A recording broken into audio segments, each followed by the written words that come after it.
Welcome to Aditya classes. आज मैं 12th class के केमिस्ट्री के सॉलिड स्टेट चैप्टर में फ्रैंकेल डिफेक्ट के बारे में एक्सप्लेन करने जा रहा हूँ। फ्रैंकेल डिफेक्ट आयनिक कंपाउंड या आयनिक सॉलिड में फाइंड आउट होता है। तो ये मैंने आयनिक सॉलिड का एक नमूना बना रखा है जिसमें पॉजिटिव निगेटिव करके अरेंज्ड है।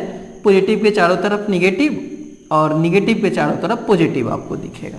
ओके, तो ये परफेक्ट सॉलिड है, इसमें डिफेक्ट अभी नहीं है। फ्रैंकेल डिफेक्ट होता क्या है कि आयनिक सॉलिड है, इसमें से कुछ आयन जो होंगे वो अपने लैटिस पॉइंट से गायब हो जाएंगे। जैसे यहां निगेटिव है, ये यहां से गायब होकर के और किसी दूसरे इंटरस्टिटियल पॉइंट, ये लैटिस पॉइंट नहीं है, चाहे यहां लैटिस पॉइंट नहीं है और यहां पे आ जाए। तो यहां पे जिसको रहना चाहिए लैटिस पॉइंट यहां है, वो यहां इंटरस्टिटियल पॉइंट पे आ गया। तो ऐसे डिफेक्ट को हम लोग फ्रैंकेल डिफेक्ट कहते हैं। इसमें एक वैकेंसी बन गई और एक इंटरस्टिटियल डिफेक्ट हो गया, यानी कि ये वैकेंसी डिफेक्ट प्लस इंटरस्टिटियल डिफेक्ट है। दोनों टाइप का डिफेक्ट मिलता है इसमें, क्योंकि एक हट के दूसरे जगह आ ही गया, बाहर तो नहीं निकला है, इसलिए इसमें डेंसिटी नहीं कम होती है, डेंसिटी वही का वही रह जाता है। ठीक है, और ये आयनिक कंपाउंड में होता है, डेंसिटी नहीं शो होता है। तीसरी बात इसकी आती है कि ये वैसे सब्सटेंस में होता है जिसमें कटायन और अनायन के साइज में बहुत कांटर हो। अब बड़ा बड़ा कटायन रहेगा ना, ये कटायन अगर बड़ा बड़ा रहेगा तो एनायन यहां से इधर, छोटा एनायन है तो इधर उधर जा सकता है, जो छोटा रहेगा वो इजिली ट्रांसपोर्ट हो सकता है। ओके, तो फ्रैंकेल डिफेक्ट को अगर डिफाइन करना हो तो हम ऐसे करेंगे, the defect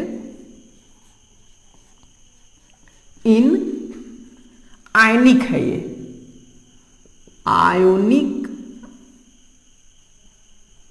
crystalline solid in which sum of cation या एनायन, आयन लिख दे रहे हैं, आयंस डीलोकेलाइज्ड हो जाता है। डीलोकेलाइज्ड के कारण इसको डीलोकेलाइज्ड डिफेक्ट भी कहते हैं। Some of ions delocalized from, यहां से इसका ये लैटिस पॉइंट था, from lattice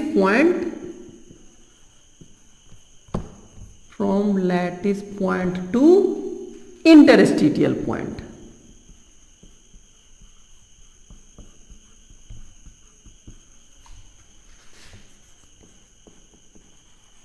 okay, lattice point से इंटरस्टिटियल पॉइंट पर अगर कोई भाग जाए तो उसको हम लोग क्या कहते हैं, फ्रैंकेल डिफेक्ट। ठीक है, इसके अगर पॉइंट्स को देखें तो पहला तो ये हुआ कि ये किस में पाया जाता है, आयनिक सॉलिड में। It is found in ionic solid. ठीक है, दूसरा इसका पॉइंट आएगा कि इसमें वैकेंसी भी होती है और इंटरस्टिटियल भी होता है। It is a combination of, it is a combination of vacancy and interstitial defect, ये दोनों का कॉम्बिनेशन है। ठीक है, थर्ड पॉइंट इसका आता है कि, थर्ड पॉइंट इसमें आएगा कि इसमें डेंसिटी जो होगा का कोई अंतर नहीं पड़ेगा, जितना यहां से हट रहा है उतना तो यहां पे आ गया, तो इस तरह से डेंसिटी का कोई अंतर नहीं आएगा। जो डेंसिटी पहले था वही डेंसिटी रह जाएगा। The density of solid remains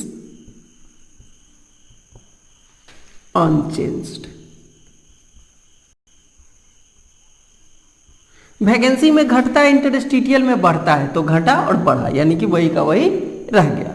third जो पॉइंट आता है वो कि ये कैसे सब्सटेंस, तो वैसा आयनिक सब्सटेंस जिसमें कटायन और एनायन के साइज में बहुत का अंतर हो। It is found in compound with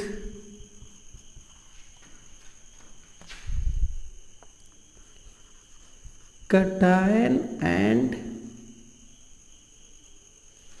with large difference of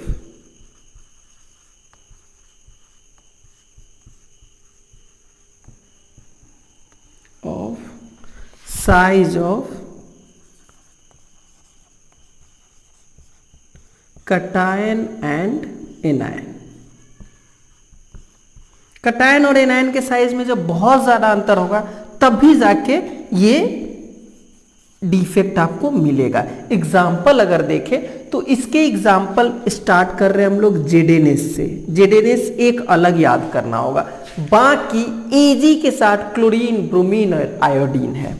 जेडेनेस हुआ, नेक्स्ट एजी के साथ chlorine AgCl, AgBr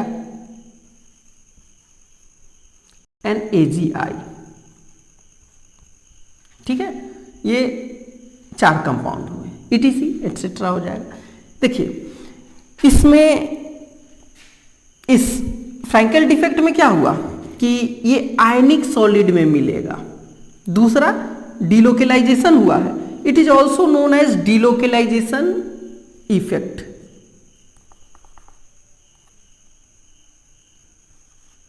It is also called delocalization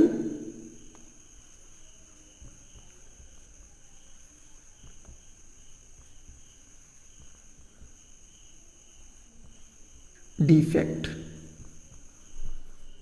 क्यों? क्योंकि इसमें डिलोकेलाइजेशन हो रहा है, इसमें वैकेंसी भी है और इंटरस्टिशियल भी है, दोनों तरह के डिफेक्ट है। तीसरी बात आई कि डेंसिटी नो चेंज, अनचेंज रह रहा है डेंसिटी। चौथी बात आई कि ये तभी होगा जब लार्ज डिफरेंस रहे, किसमें? साइज ऑफ कटायन और एनायन में। और इसके एग्जाम्पल हमने जेडेनेंस, जिंक सल्फाइड और एजी का क्लोराइड, ब्रोमाइड और आयोडाइड बताया। फ्रैंकेल डिफेक्ट के अलावा एक और स्कॉटकी डिफेक्ट फेमस है, और ये AgBr एक कॉमन एग्जाम्पल है स्कॉटकी और फ्रैंकेल दोनों का। आयनिक सॉलिड के लिए दो डिफेक्ट हम लोग को मेनली पढ़ने हैं, फ्रैंकेल और स्कॉटकी, और दोनों में AgBr एग्जाम्पल आ जाता है। NCERT में यही 4 एग्जाम्पल दिए हुए हैं, इसलिए हमने इस चारों को दे दिया। तो इस तरह से फ्रैंकेल डिफेक्ट हुआ, जिसको डिलोकेलाइजेशन डिफेक्ट भी कहते हैं, आयनिक सॉलिड में होता है, वैकेंसी और इंटरस्टिशियल दोनों होता है, कहीं से वैकेंट हुआ और कहीं पे जाके बैठ गया। इसमें डेंसिटी अनचेंज रहता है, क्योंकि कहीं खाली हुआ तो कहीं आ भी तो गया ना, और large difference of cation anion रहेगा तभी ये संभव है। और 4 एग्जाम्पल जो NCERT में दिया है वो हमने लिख दिया। Thank you for watching.